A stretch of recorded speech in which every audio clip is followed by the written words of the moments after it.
کمرے میں جاؤ باسل، وہ تمہارا انتظار کر رہی ہے۔ اپنی ماں رخشندہ بیگم کی بات پر اسے آگ لگ گئی تھی۔ دولت جائیداد کی لالچ میں آپ لوگ اتنے اندھے ہو جائیں گے، یہ میں نے خواب میں بھی نہیں سوچا تھا۔ لے دے کے میری اپنی بھابھی سے میرا رشتہ کر دیا، جسے میں نے آج تک دیکھا بھی نہیں تھا۔ اسی لیے مجھے زبردستی لندن سے دھوکے سے یہاں بلوایا۔ میں نہیں جانتا تھا کہ میری اپنے یہاں ساز سے رچائے بیٹھے ہیں۔ وہ ہر لفظ چبا چبا کے ادا کر رہا تھا۔ غصہ تھوک دو، یہ وقت غصہ کرنے کا نہیں ہے۔ جاؤ تم، نرمین کے پاس وہ اندر بیٹھی ہے اور اس کے سامنے کوئی الٹی سیدھی بات کرنے کی ضرورت نہیں ہے۔ رخشندہ بیگم کے لہجے میں منت تھی۔ اس نے کڑوی کٹیلی نگاہوں سے اپنے باپ کی طرف دیکھا تھا، جنہوں نے بے نیازی سے رخ پھیر لیا تھا۔ پھر بھاری قدموں سے چلتا ہوا وہ اپنے کمرے میں آ گیا۔ جیسے ہی کمرے میں قدم رکھا تو وہ بیڈ کے کنارے پر بیٹھی تھی۔ دوپٹہ سر پہ لیا ہوا تھا اور چہرے پر اتنا تنا ہوا کیا تھا کہ اس کا چہرہ صاف دکھائی بھی نہیں دیتا تھا۔ اس نے جو سفید کاٹن کے کپڑے پہن رکھے تھے اب وہ اسے بری طرح کاٹنے لگے تھے۔ اس نکاح نامے پر جس طرح اس نے سائن کیا تھا یہ وہی جانتا تھا۔ جیسے ہی غصے میں تیز آواز کے ساتھ الماری کا دروازہ کھلا، کونے میں بیٹھی نرمین کا دل اچھل کر حلق میں آ گیا تھا۔ وہ حیرت سے اس لمبے چوڑے نوجوان کو دیکھنے لگی جو تھوڑی دیر پہلے ہی اس کا شوہر بن چکا تھا۔ اس نے آج تک اپنے چھوٹے دیور بازل شاہ کو نہیں دیکھا تھا۔ وہ اس گھر میں اس کے بڑے بھائی کی بیوی بن کر آئی تھی، لیکن بدقسمتی نے اب اسے بازل کی بیوی بنا دیا تھا۔ عدت ختم ہوئے ابھی صرف 2 ہی دن ہوئے تھے۔ وہ تو واپس اپنی ڈیڈی کے پاس امریکہ جانے کی تیاری کر رہی تھی، لیکن اچانک اس کے ڈیڈی نے اسے وہاں آنے سے منع کر دیا۔ وہ حیران تھی کہ ایسے کیسے ہو سکتا ہے۔ شوہر کے مرنے کے بعد اب اس کا ان لوگوں سے کوئی رشتہ نہیں رہا تھا۔ وہ اکیلی جوان بیوہ یہاں کیسے رہ سکتی تھی؟ لیکن تبھی اس کے سسر نے جو اس سے بات کی وہ زمین میں دفن ہو گئی تھی۔ میں یہ نکاح نہیں کر سکتی، لاکھ شور مچایا، احتجاج کیا، لیکن سب گھر والوں نے مل کر اسے خاموش کروا دیا تھا۔ جس طرح بازل کے ساتھ زبردستی کی گئی تھی، اسی طرح نرمین کو بھی بڑی مشکل سے اس رشتے پر راضی کیا گیا تھا۔ یوں ان دونوں کا نکاح ہو گیا اور اس نکاح کی صورت میں وہ آج اکٹھے ایک کمرے میں موجود تھے۔ بازل کا چہرہ غصے کے مارے سرخ ہو رہا تھا۔ وہ لندن اپنا کریئر بنانے گیا تھا، بڑے بڑے خواب تھے اس کی آنکھوں میں۔ اسے کیا معلوم تھا کہ اس کے خوابوں کو یوں چکنا چور کر دیا جائے گا۔ غصے سے کھولتے ہوئے وہ اپنے کپڑے اٹھا کر واش روم میں جا کر نہانے لگا، جیسے اپنے اندر کی آگ کو ٹھنڈی کر رہا ہو۔ اس نے نرمین کی طرف آنکھ اٹھا کر بھی نہیں دیکھا تھا۔ وہ اچھی طرح جانتا تھا کہ وہ اس کی بیوہ بھابھی ہے اور رشتہ اس سے بڑا عجیب لگ رہا تھا۔ جیسے ہی شاور لے کر وہ کمرے سے باہر آیا، نرمین ابھی تک بیڈ کے کونے میں سمٹی بیٹھی تھی۔ وہ اسے دیکھ کر چونک گیا تھا۔ وہ تو سوچ رہا تھا کہ اس کی بھابھی کوئی بڑی عمر کی بھاری بھرکم وجود والی خاتون ہوگی، لیکن سامنے بیٹھی لڑکی تو انتہائی کم عمر تھی۔ بلا کی گوری چٹی رنگت، سنہری بال، گلابی ہونٹ تو کسی بھی آرائش سے پاک تھی۔ سادہ سا گلابی رنگ کا سوٹ پہنے وہ بیڈ پر بیٹھی تھی، جو مسلسل اپنے ہونٹ کاٹ رہی تھی۔ نظریں اس کی زمین میں نہ جانے کیا تلاش کر رہی تھی، لیکن اس لڑکی کو دیکھ کر اسے حیرت کا جھٹکا لگا تھا۔ تم کون ہو؟ حیرت کتنی شدید تھی کہ وہ پوچھے بنا نہ رہ سکا۔ بازل کے بھاری لہجے پر اس نے گھبرا کر نظر اٹھائی تھی۔ اس شخص کے منہ سے یہ سوال اسے حیرت میں مبتلا کر گیا تھا۔ تبھی انگلیاں چٹکھاتے ہوئے کہنے لگی، میں نرمین۔ اس کے جواب نے بازل کو حیرت میں مبتلا کر دیا تھا۔ یہ لڑکی تو بہت ہی کم عمر ہے۔ اس سے بڑی بھائی کی شادی میں آنے کا موقع نہیں مل سکا تھا، کیونکہ وہ اپنے بھائی کی شادی سے 2 مہینے پہلے ہی لندن چلا گیا تھا۔ بعد میں گھر والوں نے اسے نہیں بتایا کہ باسط نے نکاح کر لیا ہے، وہ بھی اپنی پسند سے، کسی امریکی پائلٹ لڑکی سے۔ اور اب اس لڑکی کو دیکھ کر وہ حیران تھا، جو کہیں سے بھی شادی شدہ نہیں لگ رہی تھی۔ نرم و نازک وجود گلابی رنگ کے جوڑے میں لپٹا ہوا تھا، وہ خود بہت ہی زیادہ الجھن میں لگ رہی تھی۔ جبکہ بازل جو شدید غصے میں کمرے میں آیا تھا، آتے ہی وہ اپنا غصہ اس لڑکی پہ اتارنے چاہتا تھا، لیکن اس گلاب جیسی لڑکی کو دیکھ کر اس کا غصہ جھاگ کی طرح بیٹھ گیا تھا۔ اس سے پہلے کہ وہ اسے کچھ کہتا، خود ہی گھبرا کر کہنے لگی، آپ پلیز میری وجہ سے خود کو دباؤ میں مت محسوس کریں۔ جس طرح آپ کے لیے یہ رشتہ ناپسندیدہ ہے، اسی طرح میں نے بھی نکاح نامے پر سائن کرتے ہوئے خود کو مردہ محسوس کیا ہے۔ آپ فکر مت کریں، میں آپ کو اپنی وجہ سے کبھی پریشان مت کروں گی۔ بھلے ہی آپ اپنی پسند سے دوسری شادی کر لیجیے گا، بس مجھے تو ایک چھت چاہیے تھی، ایک سہارا، جو مجھے مل گیا ہے۔ اس کی آنکھوں میں نمی تھی، جسے دیکھ کر بازل کا دل دھڑکنے لگا۔ آج سے پہلے اس کے اوپر کبھی کسی لڑکی کو دیکھ کر ایسی کیفیت سوار نہیں ہوگی، اور سامنے بیٹھی لڑکی تو اس کی منکوہا تھی۔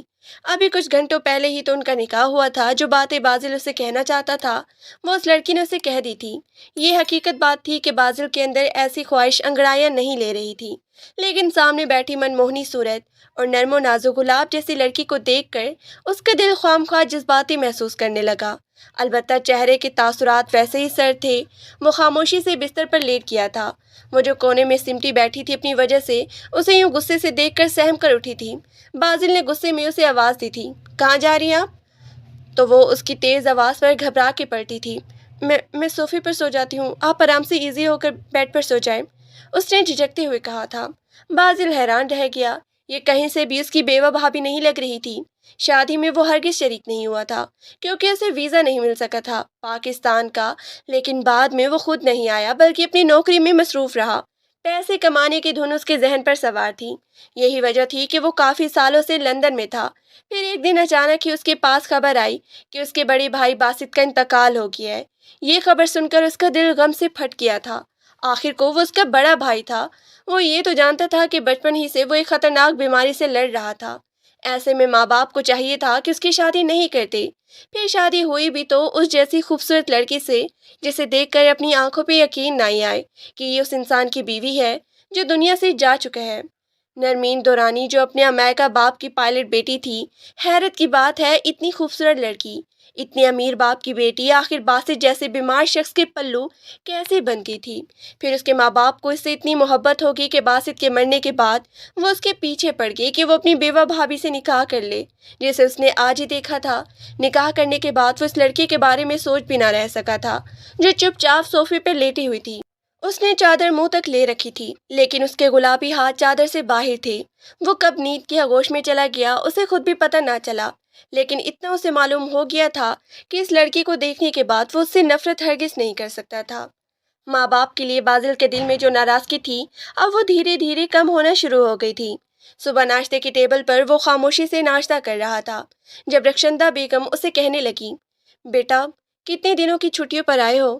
بڑے بیٹے کو کھونے کے بعد چھوٹی بیٹی کو اپنے سامنے ہی دیکھنا چاہتے تھے، اس لیے ماں باپ اس کی منتیں کر رہے تھے کہ وہ واپس نہ جائے، لیکن بازل کے لہجے میں ضد تھی۔ آپ لوگوں نے اپنی منمانی کرنی تھی سو کر لی۔ اب میں 2-3 مہینے کی چھٹیوں پر آیا تھا لیکن 1 مہینے بعد ہی میرا واپس جانے کا ارادہ ہے، اس نے کٹھور لہجے میں اعلان کیا تھا۔ تو ان کے چہرے اتر گئے۔ تبھی زینے سے اترتی ہوئی نرمین کندھوں پہ شال لیے کھانے کی ٹیبل پر آئی تھی۔ رخشندہ بیگم نے فوراً اسے دیکھ کر ہونٹوں پر مسکراہٹ سجائی تھی۔ ارے بیٹا تم اٹھ گئی، چلو شاباش ناشتہ کر لو۔ ان کے لہجے کا میٹھا پن دیکھ کر بازل حیران تھا کیونکہ وہ اپنے ماں باپ کی عادتوں سے اچھی طرح واقف تھا۔ بغیر کسی مطلب کے وہ کسی کو زیادہ منہ نہیں لگاتے تھے اور اس لڑکی کو اتنی اہمیت دینے کی وجہ اسے سمجھ نہیں آ رہی تھی۔ وہ لڑکی تھی بھی تو اتنی خوبصورت، دکھنے میں تو وہ بالکل انگریز جیسی، سنہری چمکدار آنکھیں، سنہرے بال، گوری رنگت، وہ حسن و دلکشی کا مجموعہ تھی۔ خود بازل جو ہمیشہ لڑکیوں سے دور رہتا تھا وہ بھی اس کی خوبصورتی کے سحر سے خود کو بچا نہ سکا تھا۔ تبھی تو سامنے بیٹھی فیروزی کلر کے جوڑے میں وہ اپنی خوبصورتی کو 4 چاند لگائے بالکل اس کے سامنے بیٹھی تھی اور وہ اسے غور سے دیکھے جا رہا تھا۔ نرمین اس کی نظروں سے بری طرح گھبرا رہی تھی۔ ایسے تو اسے کبھی باسط نے بھی نہیں دیکھا تھا۔ اس کی یاد آتے ہی وہ نہ جانے کیوں اداس سی ہوگی۔ یہ شادی ایک دھوکہ ہی تو ہوا تھا اس کے ساتھ۔ وہ جب 4 سال کی تھی امریکہ میں رہتی تھی اپنے ماں باپ کے ساتھ کیونکہ اس کی ماں ایک انگریز مسلمان تھی۔ پھر اس کے باپ نے اس کی ماں سے شادی کر لی جو کہ خود پاکستانی تھا۔ پھر جب وہ 4 سال کی ہوئی تو دونوں کی طلاق ہو گئی تھی، لیکن اس کی ماں نے اس کی ذمہ داری قبول کرنے سے انکار کر دیا کیونکہ وہاں امریکہ میں اسے بہت سے بوائے فرینڈ مل چکے تھے۔ یوں اس کا باپ اسے پاکستان لے آیا اور اسے اپنی بہن کے حوالے کر دیا کیونکہ اس کے ماں باپ یعنی کہ اس کے دادا دادی تو تھے ہی نہیں، اسے پالنے والی اس کی پھپھو تھی۔ پھپھو کا رویہ شروع سے اس کے ساتھ اچھا تھا لیکن وہ بے اولاد تھی، لیکن جیسے جیسے وہ جوان ہونے لگی اسے ارد گرد کے لوگوں سے معلوم ہو گیا تھا کہ اس کے باپ نے پلٹ کر اس کا حال بھی نہیں پوچھا۔ لیکن ایک دن اچانک اس کا فون آیا اور اس کے باپ نے اس کا خرچہ بھجوانا شروع کر دیا۔ پھر وہ اپنی بہن سے کہنے لگے کہ جلد ہی نرمین کی شادی کر دو کیونکہ میں اسے اپنے پاس امریکہ نہیں بلا سکتا، میں نے دوسری شادی کر لی ہے، اب میرے 3 اور بچے بھی ہیں۔ اس نے صرف اپنے باپ کی آواز سنی تھی، کبھی اسے دیکھا نہیں تھا۔ پھر اس کی پھپھو نے اس کی شادی کر دی، بدلے میں اسے ڈھیر سارا جہیز بھی دیا تھا۔ اسے نہیں معلوم تھا کہ اس کے ہونے والا شوہر ایک بیمار انسان ہوگا۔ اس کے سسرال والوں نے خوشی خوشی اسے قبول کیا تھا کیونکہ وہ ایک امریکہ پلٹ کی بیٹی تھی جسے ڈھیروں جہیز ملا تھا۔ آہستہ آہستہ اس کے سسر نے اس کے باپ سے رابطہ کرنا شروع کیا۔ پھر شادی کے بعد بھی اس کے باپ اس کے لیے خرچہ بھجواتا رہا، یہاں تک کہ اس نے باسط کا علاج کرانے کا خرچہ بھی لاکھوں میں دیا تھا۔ جبکہ اس کا چھوٹا بھائی بازل، جو لندن میں غیر قانونی طریقے سے گیا تھا، وہاں بہت سی پریشانیوں کا شکار تھا۔ اس میں بھی لاکھوں کا خرچہ ہوا۔ اس کے بعد اسے آزاد ویزا مل گیا اور وہ باقاعدہ وہاں نوکری کرنے لگا۔ لیکن جب اچانک ہی باسط کا بیماری کے باعث انتقال ہو گیا تو وہ بالکل اکیلی اور تنہا رہ گئی۔ اس کے ساس سسر کہنے لگے کہ ہم اسے واپس اس کے باپ کے پاس بھیج دیتے ہیں یا پھر اس کی پھپھو کے پاس، لیکن پھپھو کے پاس وہ مر کر بھی نہیں جانا چاہتی تھی، کیونکہ حقیقت بات تو یہ تھی کہ پھپھو کے شوہر رضا انکل اسے دیکھ کر نیند خراب ہو گئی تھی اور وہ اسے اکیلے میں تنگ کرنے لگے تھے، اس لیے وہ بہت زیادہ رو رہی تھی اپنے باپ سے بات کرتے ہوئے۔ پھر اس کا باپ اس کے سسر سے کہنے لگا کہ اس کی شادی کر دو یہیں پر، یہی اس کے لیے بہتر ہے۔ یہ انہوں نے ایمرجنسی میں بازل کو بلایا تھا، کیونکہ جو بھی تھا نرمین کے باپ کے ان کے اوپر بہت سے احسانات تھے، پھر وہ اس لڑکے کا خیال کیوں نہیں کرتی، اس لیے انہوں نے اپنا دوسرا بیٹا پیش کر دیا تھا۔ بازل اس ساری حقیقت سے واقف نہیں تھا کہ نرمین اور اس کے باپ کے اتنے احسانات ہیں اس کے خاندان پر۔ اس کو رویہ بہت ہی اکھڑا اکھڑا سا تھا۔ شام کو وہ تیار ہو گئی، کسی دوست کی دعوت پر جا رہا تھا، جب رشندہ بیگم اسے کہنے لگی، بیٹا نرمین کو بھی اپنے ساتھ لے جاؤ، وہ کبھی کہیں باہر جاتی ہی نہیں ہے، اس کا بھی تھوڑا دل بہل جائے گا۔ غصے سے اس نے اپنا رخ موڑا تھا۔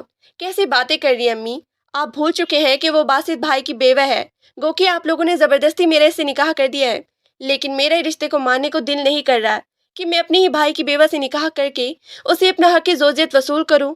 یہ مجھے سب بہت ہی اچھا نہیں لگ رہا، اس لیے مجھ سے ایسی فرمائشیں کرنے کی ضرورت نہیں۔ اور پھر آخر کار اس لڑکی میں ایسا کیا ہے جو آپ لوگ اس پر اتنی جان نچھاور کر رہے ہیں؟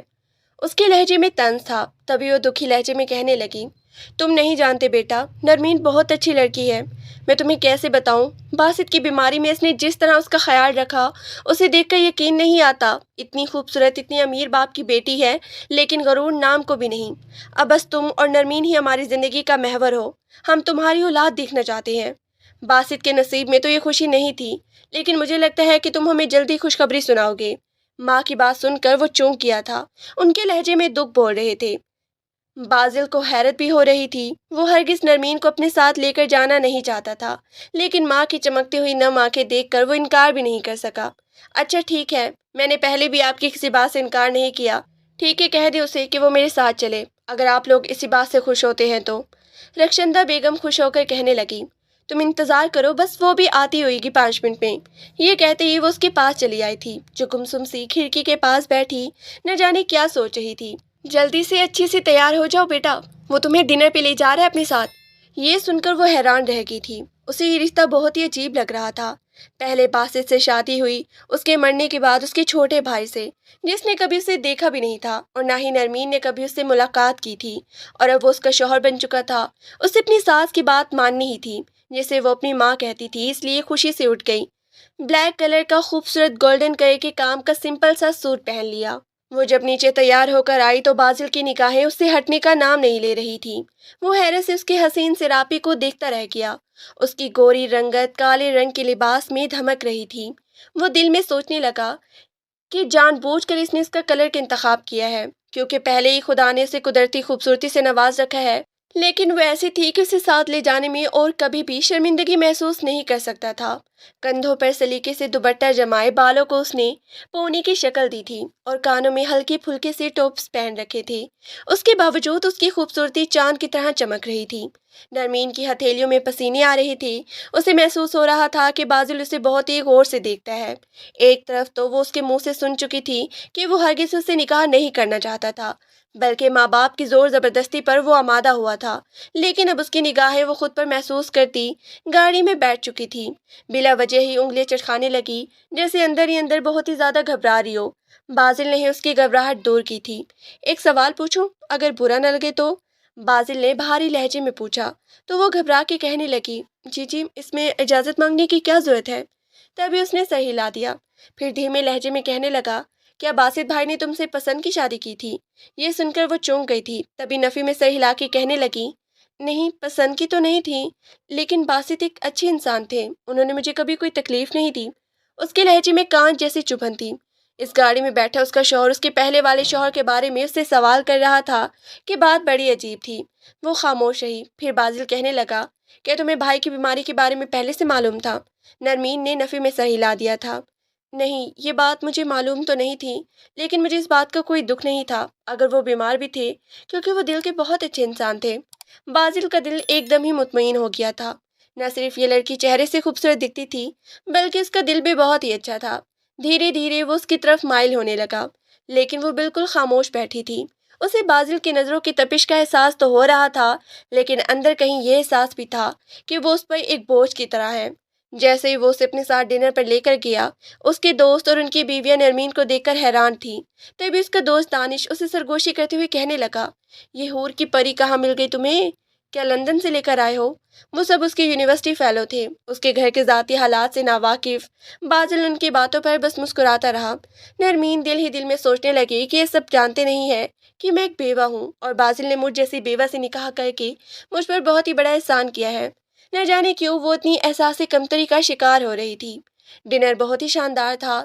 بازل اور نرمین سب پر چھائے ہوئے محسوس کر رہے تھے، کیونکہ دونوں کی جوڑی بہت ہی شاندار لگ رہی تھی۔ ڈنر کے بعد وہ گھر آ گئے تھے۔ آج بازل کا موڈ بہت ہی خوشگوار تھا۔ سگنل پر ایک گجرے بیچنے والا لڑکا آ کر گاڑی کے شیشے پہ کھڑا ہو گیا تھا۔ صاحب جی، یہ گلاب کے پھولوں کے گجرے لے لیں اپنی وائف کے لیے۔ بازل کا دل عجیب سے خوشگوار احساس میں گھرا ہوا تھا، جبکہ نرمین لب کاٹنے لگی۔ وہ دل میں سوچنے لگی کہ جس رشتے کو دو لوگوں کے درمیان زبردستی باندھا گیا ہو، وہاں محبت اور چاہت کا احساس نہیں ہوتا۔ بازل نے گاڑی کا شیشہ بند کیا تو اس کے سینے سے گھٹی گھٹی سی سانس خارج ہو گئی۔ گھر پہنچنے کے بعد وہ کپڑے بدلنے چلی گئی۔ جیسے ہی سادے سے کپڑے پہن کر باہر آئی اور صوفے پر لیٹنے لگی، بازل نے اسے آواز دی تھی، نرمین، آپ یہاں پر ایزی ہو کر سو جائیں۔ اس کی بات سن کر وہ حیران رہ گئی، پھر جھجکتے ہوئے بیڈ کے دوسرے کنارے پہ آ کر لیٹ گئی۔ اچانک ہی بازل نے اس کا ہاتھ پکڑا تو وہ بری طرح گھبرا گئی۔ اس کے ہاتھوں میں ٹھنڈے پسینے آ رہے تھے۔ وہ مخمور انداز میں اسے دیکھتا ہوا کہنے لگا، میں کوئی تمہارا نامحرم تو نہیں جو اتنا گھبرا رہی ہو؟ اتنا حق تو رکھتا ہوں کہ تمہیں چھو سکوں، جی بھر کے تمہیں دیکھ سکوں۔ بہت ہی اپنی اپنی سی لگنے لگی ہو۔ بازل نے اسے کسی پھول کی طرح اپنی طرف کھینچ لیا تھا۔ وہ اس پر اپنی شدتیں لٹانا چاہتا تھا۔ شاید نکاح کے دو بول میں ایسا ہی جادو ہوتا ہے۔ نرمین کی جان ہتھیلی پر آ گئی تھی۔ تبھی اس کے کان میں سرگوشی کرتے ہوئے کہنے لگا، امی اور ابا کو اس گھر کا وارث چاہیے، ہمیں کوشش تو کرنی چاہیے اس کے وارث کے لیے۔ اس کے لہجے میں شرارت تھی۔ نرمین کچھ بولنے کے قابل نہ رہی۔ وہ اس سے اپنا حق وصول کرنے لگا۔ جس نکاح کے لیے اس کے دل میں نفرت اور بیزاری تھی، لیکن اس نازک سی لڑکی کو دیکھ کر وہ اس سے نہ جانے کیوں محبت کرنے لگا تھا۔ یہی تو وجہ تھی کہ اتنی جلدی سے اسے اپنا لیا تھا۔ اس نکاح کو زبان مل گئی تھی اور ان دونوں کا رشتہ مزید مضبوط ہو گیا۔ لیکن رہ رہ کر بازل کے دل میں ایک بات آ رہی تھی، اور وہ نرمین سے یہ بات پوچھنا چاہتا تھا۔ وہ اس کی سنگت میں بے تحاشا خوش تھی۔ رخشندہ بیگم بھی خوش ہو گئی کہ بازل نے اسے اپنا لیا ہے۔ وہ 3 مہینوں کی چھٹیوں پر آیا تھا۔ اسے واپس لندن جانا تھا اپنی جاب پر، لیکن یہ سارا وقت وہ نرمین کے ساتھ گزارنے لگا۔ پھر اپنے ماں باپ کی خواہش بھی پوری کرنا چاہتا تھا، لیکن ایک بات تو اس کے دل میں تھی، وہ پوچھے بنا نہ رہ سکا۔ تبھی اسی رات جیسے ہی نرمین اس کے لیے چائے بنا کر لائی تو اس نے اسے اپنے قریب بیٹھنے کو کہا۔ جب سے بازل نے اس کے رشتے کو نام دیا تھا، اسے اپنایا تھا، وہ اسے بہت ہی شرمانے لگی تھی۔ ابھی بھی شرماتی ہوئی اس کے سامنے بیٹھ گئی۔ نرمین، میں تم سے ایک بات پوچھنا چاہتا ہوں، اگر تم برا نہ مانو تو۔ بازل کی محبت بھری نگاہیں اس کے چہرے پر تھی۔ نرمین مسکرا دی تھی۔ آپ کو بھلا اجازت کی کیا ضرورت ہے؟ یہ سن کر وہ مسکرایا، پھر کہنے لگا، مجھے سچ سچ بتاؤ، کیا باسط بھائی اور تمہارے بیچ کوئی تعلق نہیں تھا؟ اس کی پاکیزگی کی گواہی بازل کو پہلی رات ہی مل گئی تھی، اس لیے یہ بات اسے چبھ رہی تھی کہ باسط اور نرمین کے درمیان کوئی رشتہ قائم نہیں ہوا تھا۔ کیا باسط نے کبھی اسے اپنا حق وصول نہیں کیا تھا؟ ایسے کیسے ہو سکتے ہیں؟ نرمین کا دل جیسے کسی نے مٹھی میں لے لیا تھا۔ وہ جانتی تھی کہ یہ وقت آئے گا جب بازل اسے یہ سوال پوچھے گا۔ اس کے چہرے کے رنگ بدلتے دیکھ کر بازل گھبرا گیا تھا۔ پھر وہ اس کا ہاتھ تھام کے کہنے لگا، کہیں تمہیں میری بات بری تو نہیں لگی؟ دراصل یہ بات مجھے اندر سے پریشان کر رہی تھی، تو اس لیے میں پوچھے بنا نہ رہ سکا۔ اگر تمہارے دل پر کوئی بوجھ ہے یا تم مجھ سے کوئی بات چھپانا چاہتی ہو تو یہ بتانا اتنا ضروری بھی نہیں ہے۔ بازل کے اندر عجیب سی حیرانی تھی، لیکن پھر بھی اس نے نرمین کی پریشانی کے خیال سے ایسا کہا تو وہ مسکرا دی۔ نہیں نہیں، ایسی بات نہیں ہے، وہ دراصل بات یہ میں نے کسی کو بھی نہیں بتائی، لیکن آپ میرے شوہر ہیں، آپ کو یہ بات نہیں بتاؤں گی تو کسے بتاؤں گی؟ اور پھر وہ راز جو میرے اور باسط کے درمیان تھا وہ ہم دونوں کے بیچ میں ہی رہا، لیکن مجھے لگتا ہے کہ مجھے آپ کے دل کی غلط فہمی دور کر دینی چاہیے۔ وہ نظریں جھکاتے ہوئے سچائی بتانے لگی، اور سچائی سن کر بازل کے ہوش اڑ گئے تھے۔ وہ سوچ بھی نہیں سکتا تھا کہ نرمین اس قدر کرب سے گزری ہوگی۔ نرمین، بیٹا میں نے تمہارا رشتہ طے کر دیا ہے، تمہارے باپ کی رضامندی لے کر۔ پھوپھو اس کے پاس آئی تھی۔ انٹر کے بعد اس نے ویسے ہی تعلیم چھوڑ دی تھی، اب وہ زیادہ گھر پہ ہی رہتی تھی، لیکن نہیں جانتی تھی کہ کب پھوپھو کے شوہر جیسے وہ رضا انکل کہتی تھی اس کی نیت اس پر خراب ہو جائے گی۔ وہ رضا انکل کے رویے سے پریشان ہوتی۔ پھوپھو کو سچائی بتائی گئی تھی، تبھی وہ جھٹ پٹ نرمین کی شادی کر دینا چاہتی تھی۔ ایسے میں سب سے پہلے جو رشتہ آیا وہ باسط کا تھا۔ وہ کم عمر اور معصوم تھی، نہ اس نے اپنے ہونے والے شوہر کو دیکھنے کی خواہش کا اظہار کیا اور نہ ہی پھوپھو نے اسے کوئی تصویر دکھائی تھی۔ یوں اس کی جھٹ پٹ منگنی ہوئی اور اس کے بعد 2 مہینے کے اندر اندر ہی اس کی شادی ہو گئی۔ سہاگ رات میں وہ دلہن بن کے بیٹھی تھی جب باسط اس کے سامنے آیا۔ شکل و صورت سے وہ بہت ہی مکمل ایک صحت مند نوجوان لگ رہا تھا، لیکن وہ اس کے سامنے بیٹھا تو ہچکچاتے ہوئے کہنے لگا، مجھے معاف کر دینا نرمین، دراصل میں آپ سے کچھ شیئر کرنا چاہتا ہوں، بہت حقیقت جو آپ سے چھپائی گئی۔ نرمین کا دل دھک دھک کر رہا تھا، وہ حیران تھی کہ آخر کیسی حقیقت، ایسا کیا راز ہے جو اسے چھپایا گیا ہے۔ لیکن جب باسط نے اسے کہا کہ وہ بچپن سے ہی ایک بیمار انسان ہے، اس کی بیماری آج تک دور نہیں ہوئی، یہی وجہ ہے کہ وہ ازواجی حق ادا کرنے کے قابل نہیں رہا، بیماری نے اسے اندر سے ختم کر دیا ہے، تو وہ حیران سی اسے دیکھنے لگی۔ اسی لمحے اسے باسط پہ بہت ہی ترس آیا تھا، جو زندگی سے ٹوٹا ہارا ہوا محسوس ہو رہا تھا۔ پھر تبھی اس نے نرم لہجے میں باسط کو جواب دیا تھا، آپ پریشان مت ہو، میں آپ کا یہ راز کبھی کسی کے سامنے نہیں بتاؤں گی، اور یہ بات میرے دل میں رہے گی۔ میرے اندر ایسی کوئی خواہش بھی نہیں ہے۔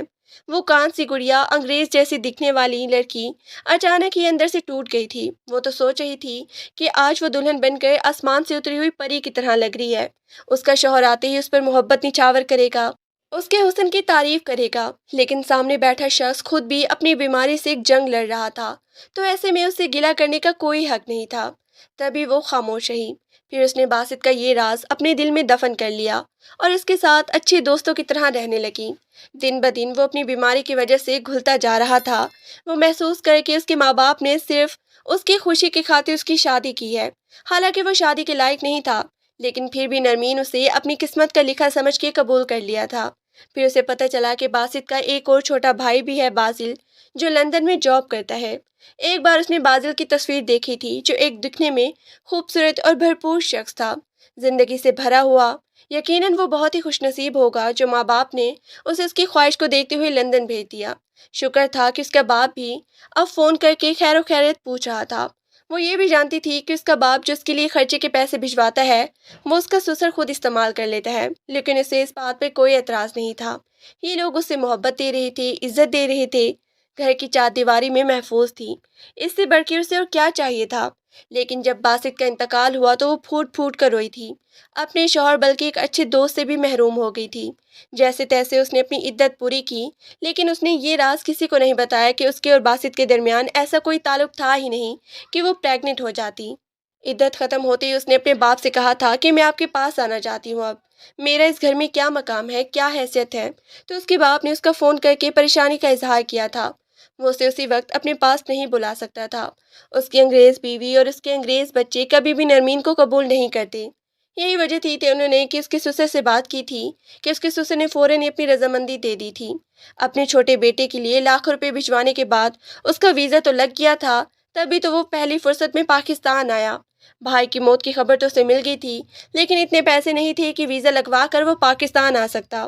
تھوڑے پیسے بابا نے بھجوائے، تھوڑے اس نے خود جمع کیے اور وہ پاکستان آ گیا، لیکن اسے معلوم نہیں تھا کہ یہاں پر نکاح کا ڈرامہ کیا جا رہا ہے، وہ بھی اس کی بیوہ بھابھی کے ساتھ۔